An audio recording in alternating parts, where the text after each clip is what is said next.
Hey guys, welcome back to this channel. In this video, I'll be showing you guys how you can create these super long leg warmers on Dress to Impress. It looks kind of odd from the back, but we don't look at that, we just look at the front. So I'm just going to remove everything that I used and I'll show it to you guys. So to get those leg warmers, go to the code section, select these boots, and select the even longer toggle and color it to whatever color you want. I'll do pink for this one.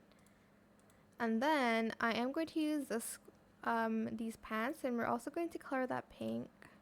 Can't really see the rest, so I'm just going to leave it as that. Then to cover this up, we're going to use these pants. Then do the type 3 one and color it the same as your skin color. And that is it. That's how you can get even longer leg warmers.